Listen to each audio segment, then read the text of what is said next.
Bonjour tout le monde! Bienvenue sur ma chaîne, je jardine au Québec. Aujourd'hui, je vous propose un petit vlog. On va faire le tour du potager. Je pense qu'on va faire nos dernières récoltes de tomates. Il y a quelques plants de tomates d'ailleurs qui sont malades que je vais venir enlever, surtout dans la serre, faire un petit peu de place, faire un petit peu de ménage. Donc, on va regarder ce que ça a l'air, tout ça. On va aller voir mes cultures d'automne. J'avais mis de la laitue, des épinards, des radis, des navets. On va aller voir si ça a bien évolué, tout ça. Et à la fin de cette vidéo, j'aimerais ça qu'on aille faire un petit tour dans ma dernière parcelle de pommes de terre, en fait, sous foin, dans le fin fond de la cour. On va aller voir si on a eu une belle production. Alors, j'espère que vous allez apprécier. C'est parti! Donc, j'avais envie de commencer la vidéo aujourd'hui devant les fleurs. C'est plutôt rare que je montre mes fleurs dans mes vidéos, surtout que je commence en vous montrant les fleurs. C'est pas parce qu'elles sont moins importantes que les légumes. Au contraire, elles sont vraiment très importantes. En plus d'apporter beaucoup de couleurs au potager, de la beauté, d'attirer les pollinisateurs. Elles ont d'autres points forts également. Notamment, là, je suis devant mes œillets d'Inde. Là, on voit quelques fleurs. Là. Il n'y en a pas beaucoup en ce moment. Il y en a plein d'autres qui s'en viennent. Il y en a d'autres qui sont déjà fanées. Bien, les œillets d'Inde, vous l'avez peut-être déjà entendu, si on les met au pied de nos plants de tomates, ça permettrait d'éloigner les nématodes dans le sol qui viennent s'attaquer à nos racines de tomates. Donc, ça a un effet protecteur pour ces plants. Aussi, ça, avec leur odeur qui est assez puissant, si vous n'êtes pas au côté, moi je le sens d'ici, là, mais une odeur puissante qui va venir éloigner certains ravageurs également, mais qui ne va pas en même temps repousser les pollinisateurs. Donc, ce sont des fleurs merveilleuses à avoir au potager. Ce que je voulais vous montrer, je prends une fleur fanée comme ça en fin de saison. Ce que je fais, moi, je ne jette plus de graines là, à ce moment-là d'œillets d'Inde. Je viens les récupérer. Quand la fleur, elle est vraiment très sec comme ça, il y en a, je ne sais pas si je pourrais vous en montrer une. Comme ça, ici, vous voyez, je ne la trouve pas assez sec. Elle va être encore humide, la graine. Alors, je viens vraiment les chercher quand elles sont comme ça. Ce qu'on va faire, c'est qu'on va juste peser à la surface ici et tirer. Et ce que vous voyez qui sort ici, ce sont les graines d'œillets d'Inde. Donc, moi, je les prends comme ça. Je les laisse un petit peu sécher quand même à la maison avant de les mettre dans des sachets parce que quand même, je viens les chercher. Là, on est quand même tôt le matin. Donc, il y a quand même de l'humidité en septembre le matin. Alors, je vais les laisser sécher. Par la suite, je vais les mettre dans une enveloppe de papier et je vais les conserver pour venir semer l'année prochaine. Il reste encore aussi quelques fleurs de bourrache comme ça, des très belles fleurs. Fleurs qui se mangent. Moi, je ne les mange pas, je les laisse au bourdon. Je ne sais pas si vous voyez ici, il y a un bourdon après les fleurs.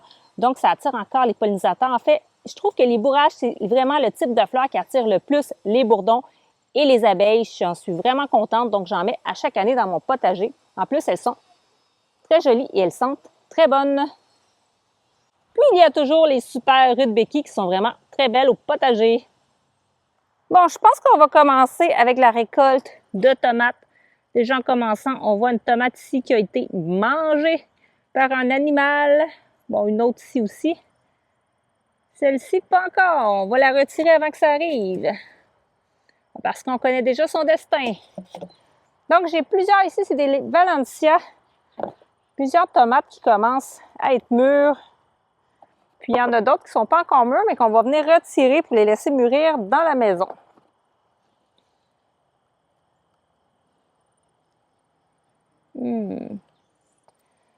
Ouais, il y en a qui sont abîmés. Fin de saison comme ça, là. Ouais.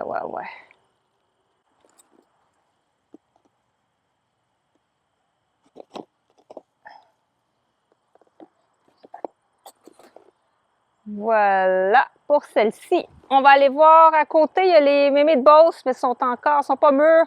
Mais après, on a les Strip German qui arrivent assez tard dans la saison, qui mûrissent très tard, mais qui en créent beaucoup de grosses tomates oranges. Donc, ici, une grosse Strip German, comme vous voyez, vraiment très belle, très grosse. Une autre au sol. Hop. Il y a plein de tomates au sol qui sont tombées. Notamment des poires jaunes comme ça ici. Je vais en prendre une autre ici qui n'est pas encore orange, mais que je vais prendre avant qu'elle se fasse manger. Vraiment super belle. Vous voyez la grosseur? Incroyable. Au sol ici, je vais la récupérer. Une petite Bumblebee Sunrise, mes meilleures tomates cerises. Je Je vais les récolter d'ailleurs ici.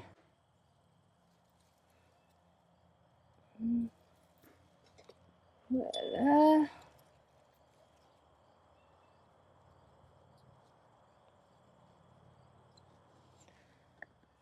Il y en a d'autres au sol ici, bien mûrs.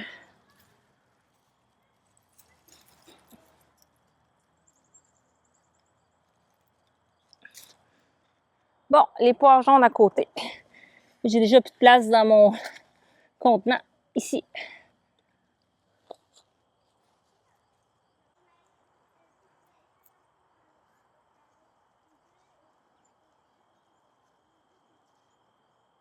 Pas mal fendu.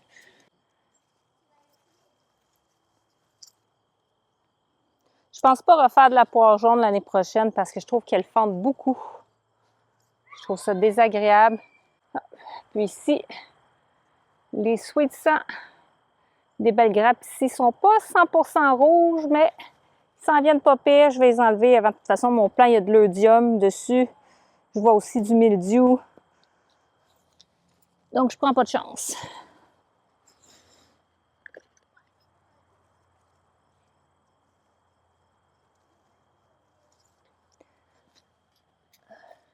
Bon, bien, voilà mes tomates en extérieur.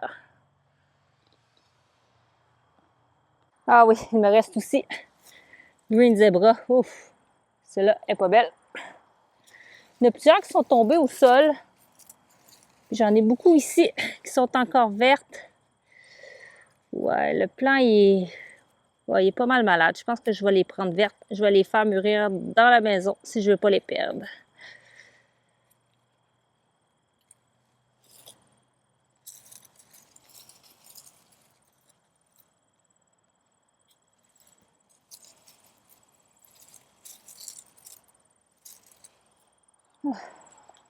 Puis j'ai d'autres pois jaunes ici, encore fendus en majorité.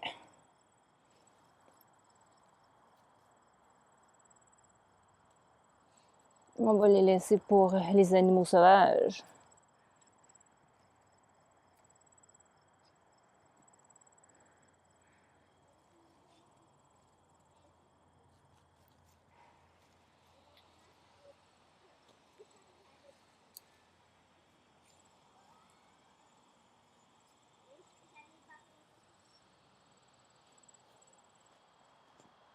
Puis tant qu'à être devant ma butte lasagne, je vous montre.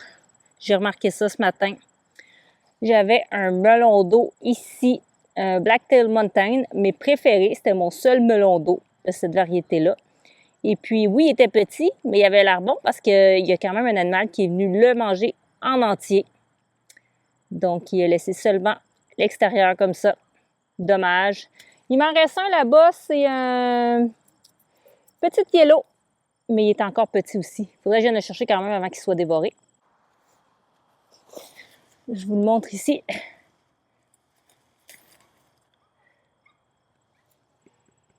sonne quand même creux. Il est tout petit, mais je ne suis pas sûre qu'il va vraiment pousser davantage. Je vais le prendre avant qu'il se fasse manger.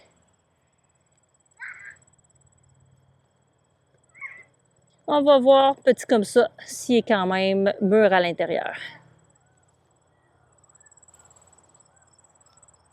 Puis on voit bien ici mes feuilles de patates douces. J'ai hâte de voir en dessous de ça. Je pense venir peut-être fin septembre, venez les chercher. Là, il annonce encore des bonnes chaleurs pour les prochains jours, alors je vais les laisser encore là. Puis il me reste encore des betteraves ici à l'avant. Les plus petites que j'avais laissées en terre pour les laisser grossir encore un peu. Ah, je viens d'en bouger une, ça en a enlevé une. Je vais venir la chercher un petit peu plus tard. Les capucines sont encore très belles. On voit d'ailleurs des pollinisateurs. Il y a un bourdon dans une des fleurs. Je ne sais pas si je vais être capable de vous montrer sans le déranger. Je vais l'enlever ça ici. Je ne sais pas si vous voyez bien ici, là. Ça va être les semences des capucines. Donc, quand vous voyez ça, quand votre plant va sécher, ça aussi, ça va sécher. Ça va devenir comme plus brun à ce moment-là. Et puis, c'est ça que vous allez pouvoir, si je les sépare comme ça, que vous allez pouvoir semer l'année prochaine pour reproduire vos fleurs de capucine. Puis, j'en profite pour vous dire que ça se mange aussi, hein, ces semences de capucine-là. Ça se mange un peu comme des capres. Ça a un goût quand même assez prononcé. Vous pouvez les manger crus comme ça ou vous pouvez les faire cuire. Bon, je vais voir ce qui est possible de récolter ici. En termes de piment de poivron, bon, j'avais un poivron qui était prêt. Il est devenu trop mûr, il est tombé. Ouais, je passe pas assez souvent au potager. Il y a lui ici, il est en train de changer de couleur, mais on peut le manger comme ça. On va le prendre tout de suite. Lui, il commence à changer de couleur. Je vais le laisser là. C'est encore pas mal jaune ici. Je vais le manger jaune, celui-là.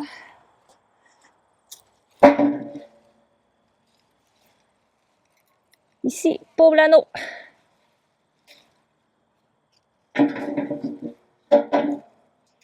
Lui, il commence à devenir rouge tranquillement.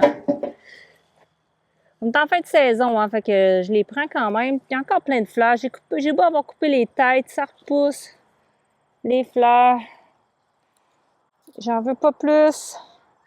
Les autres n'auront pas le temps de mûrir si je les laisse arriver.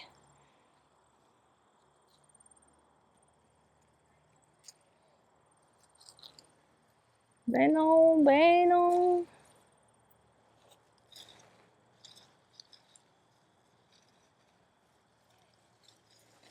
Bon. Ici, des gros piments forts. À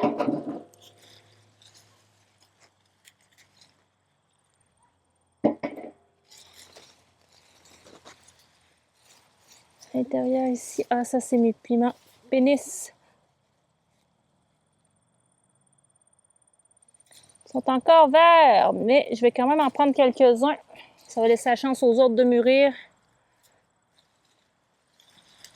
En extérieur, là, les piments poivrons chez moi, c'est pas la folie au niveau du mûrissement.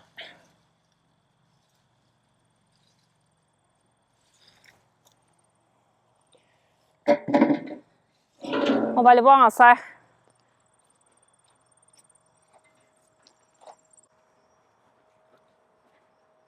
C'est chaud ici.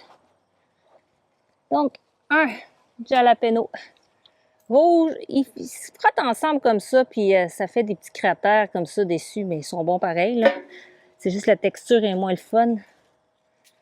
Un autre vert, par exemple. Ah, je vois quelque chose de rouge ici. Ah, un piment pénis rouge. Commence même à virer sur le jaune. Il est temps que je vienne le chercher. Il est mou. Donc encore plusieurs poivrons à l'intérieur, mais verts. Encore là, j'ai coupé les têtes. Je suis revenue en couper des fleurs pareilles.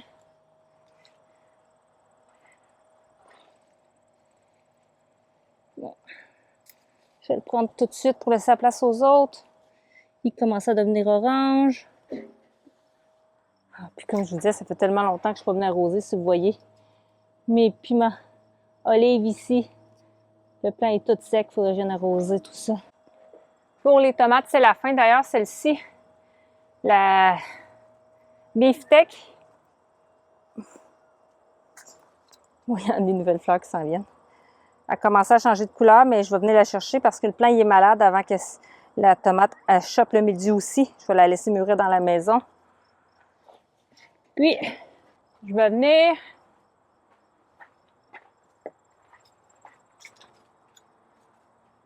retirer le plant. Tout simplement.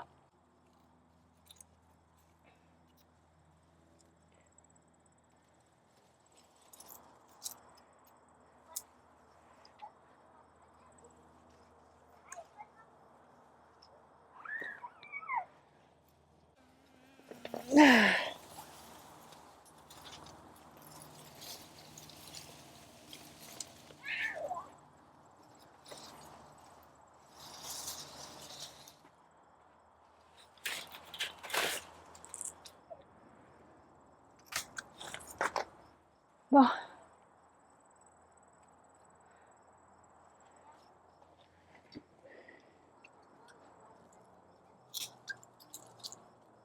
Ici, Green Zebra.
Bon, j'ai enlevé les dernières tomates là, qui me semblaient importantes d'enlever. Puis j'ai enlevé la majorité de mes plants. Il me reste juste 2 plants, là, que quelques tomates qui peuvent encore mûrir sur le plant.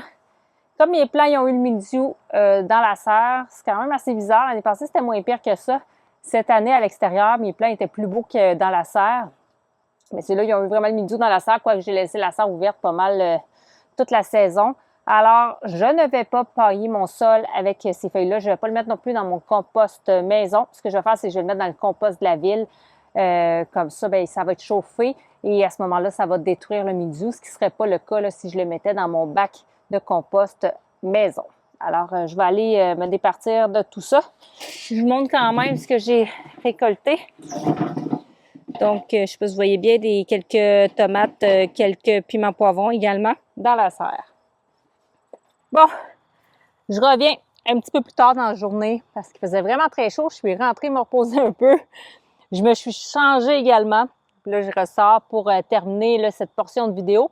Alors ici, on a là où j'avais mes cornichons, où j'avais mes concombres également. J'en avais laissé quelques plants parce qu'il y en avait encore des cornichons. Je vous en montre un ici. Je vais le récupérer d'ailleurs. On voit des cucamelons, là, des mini ici. Ça pousse encore les cucamelons. Donc, je ne voulais pas les enlever. Donc, un petit cornichon comme ça. J'en ai-tu d'autres de ce côté-ci? Ah, regardez. On parle de cucamelons. Il y a eu vraiment d'autres cucamelons qui se sont formés depuis. C'est pourquoi là, je ne les enlève pas trop tôt. Puis, j'ai encore ici des haricots. Puis, il y en a, je les laisse dessus parce que ça va faire mes semences pour l'année prochaine. J'en ai d'autres dans la serre également que je laisse pour les semences. Comme vous pouvez voir, j'en ai des jaunes, puis j'en ai ici les jaunes, puis j'ai des verts aussi. Bon. Juste en cucamelon, là. Vous pouvez voir. On voit qu'il y en a d'autres à venir, là.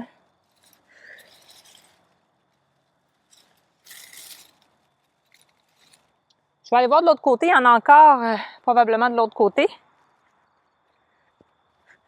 Donc, ici, là, je vois des cucamelons encore petits.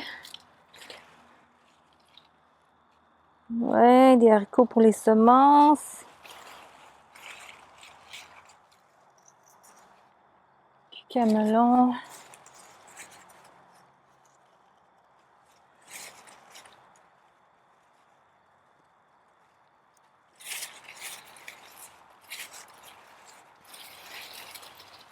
Il y a encore des tout petits cornichons minuscules. Je ne sais pas s'ils ont été pollinisés.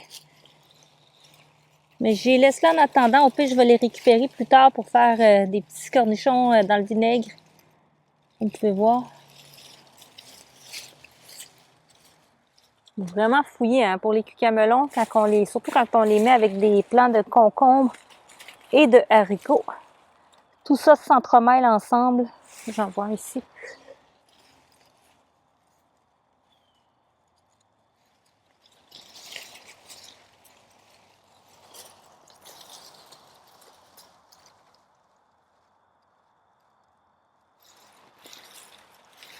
Ah, il y en a un gros aussi.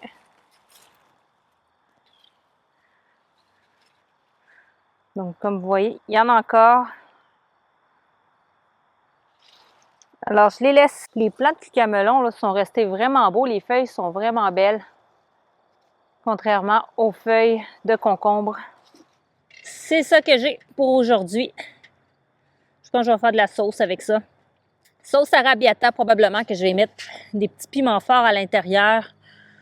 Puis, il y a peut-être quelques petits poivrons aussi, là. Ouais, je pense que ça va être ça ce soir.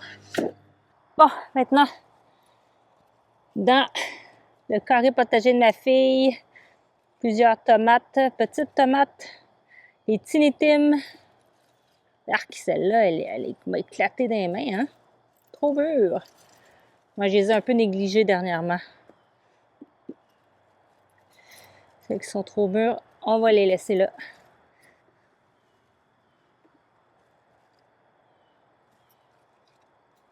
Ouais, ouais, ouais.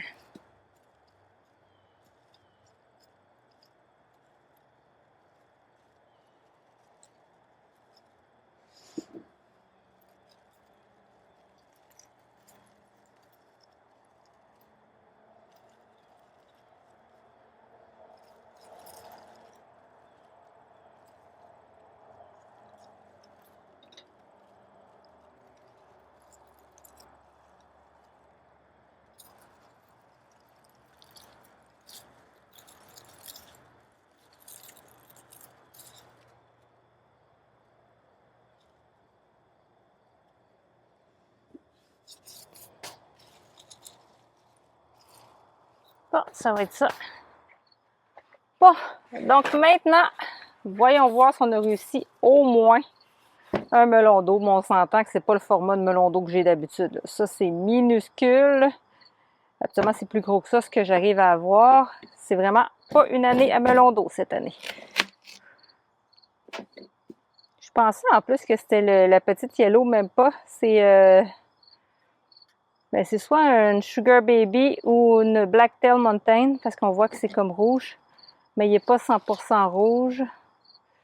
Ouais, il n'est pas assez mûr d'après moi.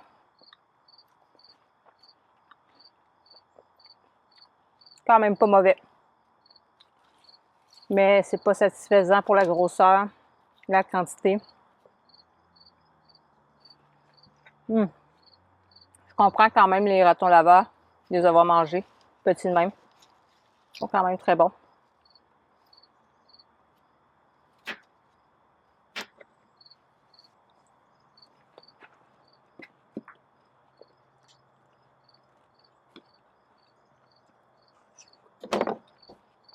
Bon, déception cette année. Personne d'autre de la famille va pouvoir en avoir mangé. Mais bon. Bon, pour finir, on avait dit qu'on regarderait les pommes de terre sous foin. Donc, on y va. Oh, il y a de la vie là-dedans. Je vais juste commencer par enlever les plants. Ils sont là. Ça, c'est la mauvaise herbe. Oh, des beaux calibres ici.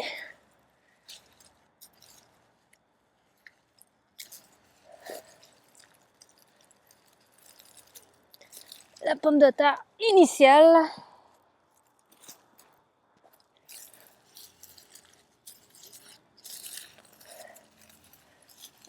Ça, c'est de la jazzy. Ici, de la rouge. La pomme de terre initiale. Ah, des petites jazzy de rien qui restaient là.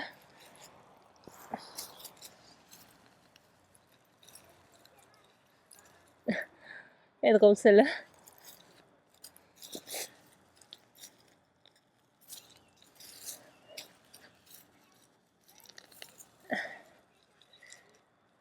Ils sont minuscules, mais je les ai mis plus tard aussi, hein. Puis, il y a eu des temps froids quand même dernièrement.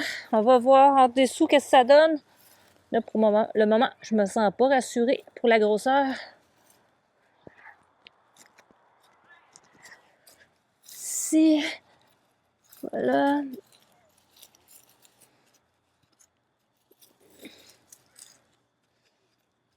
Voilà.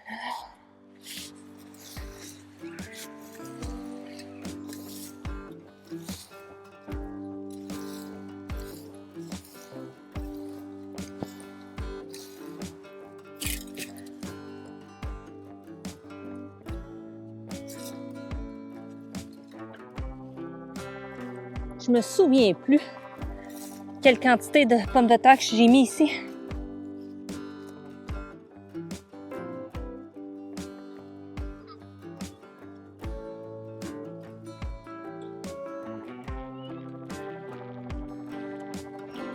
Et ça s'est créé de la vie en dessous ici.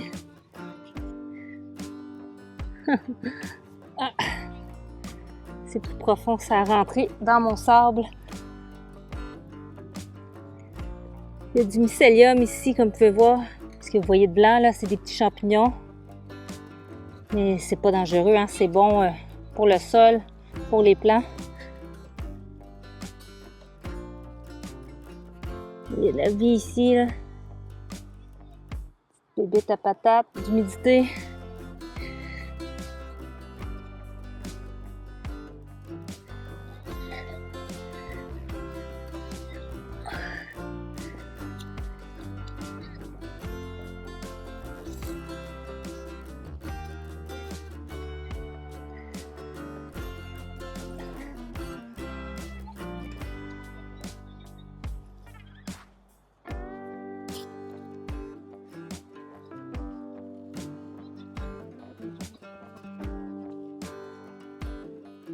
Voilà.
Tellement rapide, ça.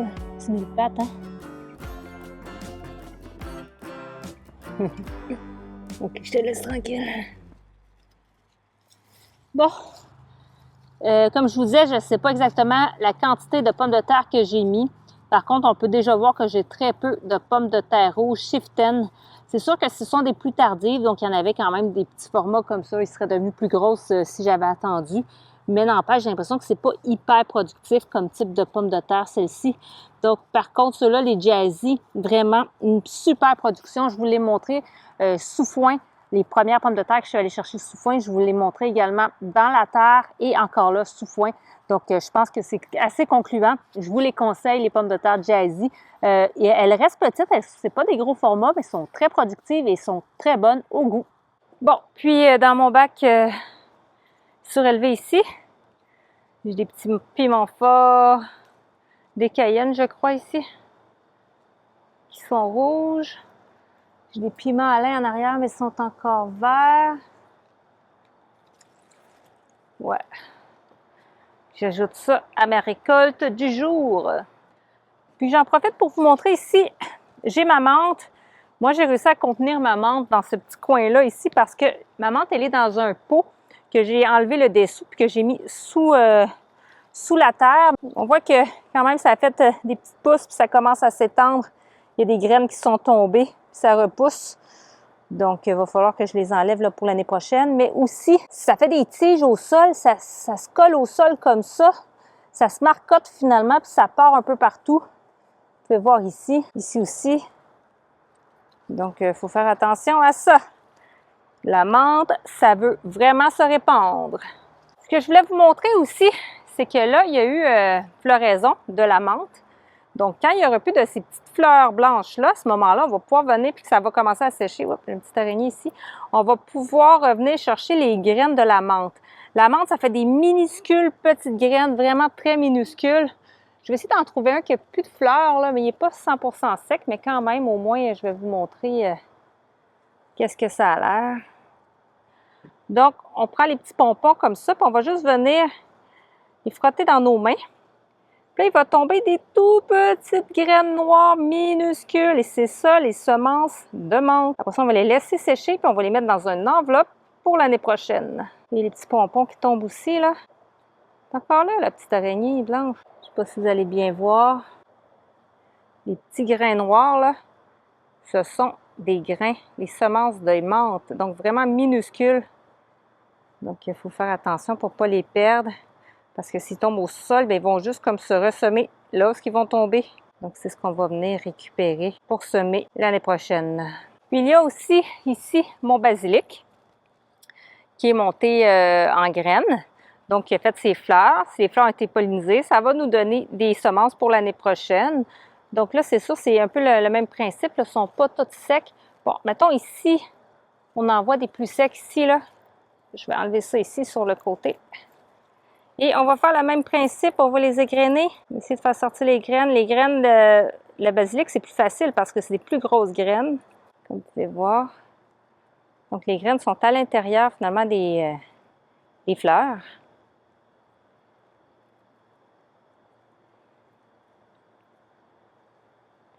Alors, on les fait sortir de là. Alors vous voyez les graines noires comme ça. Eh bien, c'est ça ici, les semences de basilic. Bon, puis tant qu'à être dans les semences, ici, je vous montre mon plant de laitue. Je pense que c'est la Butter Crunch, là, celui qui est dans ma serre. Donc, la laitue va faire des petits pompons comme ça, des fleurs avec des petits pompons. Quand il va y avoir le petit pompon comme ça, c'est que ça va être sec. Alors, on peut venir récupérer. Vous voyez au bout des pompons, là, ce sont les graines, ici, de laitue. Donc, on peut les récupérer, les faire sécher, après ça, les mettre dans un sac Ziploc, par exemple, dans un essuie-tout avant ou dans un papier, par exemple. Voilà. Et là, on a des graines de laitue. Comme vous voyez, il y a beaucoup de fleurs, donc on peut avoir énormément de graines de laitue. Vous pouvez les enlever comme ça à la main ou prendre les têtes, les mettre dans un sac brun en papier, le secouer pour faire tomber les graines. Moi, j'aime mieux le faire avec les mains. Comme ça laisse moins de résidus du pompon. Et puis après ça, bien, on peut les conserver. Ou on peut tout simplement les mettre dans le sol comme ça. Ça va se ressemer tout seul.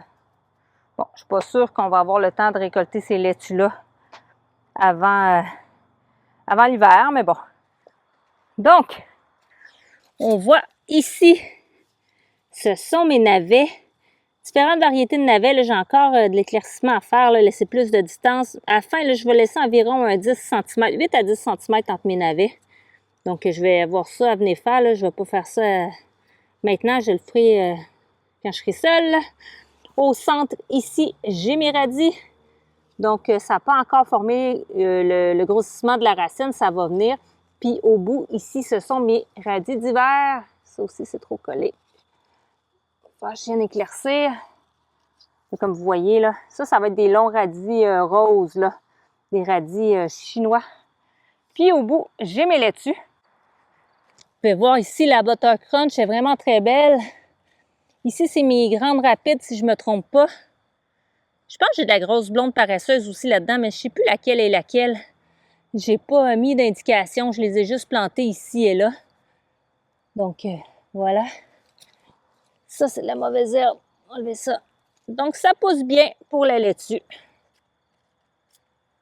Puis, sur le bord ici de ma parcelle, ce sont mes épinards, malabar et verdilles au bout.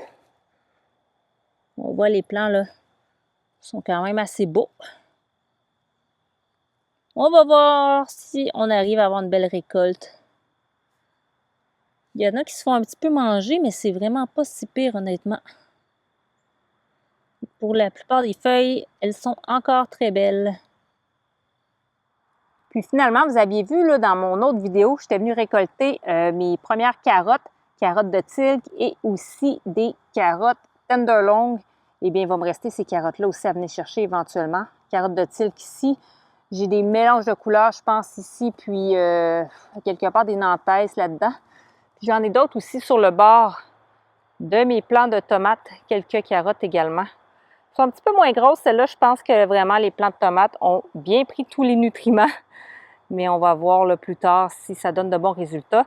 Ce que je fais, c'est que j'attends un petit peu, peut-être les premières gelées ou un petit peu avant les premières gelées. À ce moment-là, les carottes vont être plus sucrées, vont se gorger de sucre quand il va y avoir les premiers gels. Alors, je vais venir les récolter plus tard dans le mois ou sinon au mois d'octobre. Je vais voir. Je vais vous tenir au courant. Alors voilà pour ce vlog de mi-septembre. J'espère que vous avez apprécié. Si c'est le cas, un pouce en l'air. Si vous n'êtes pas abonné, faites-le. Ça ne coûte rien. C'est juste là en bas. Puis moi, ça me fait plaisir. Puis si vous enclenchez la cloche, bien, vous allez être informé de mes futurs contenus. Alors, merci beaucoup à tous. Prenez soin de vous. À la prochaine. Au revoir.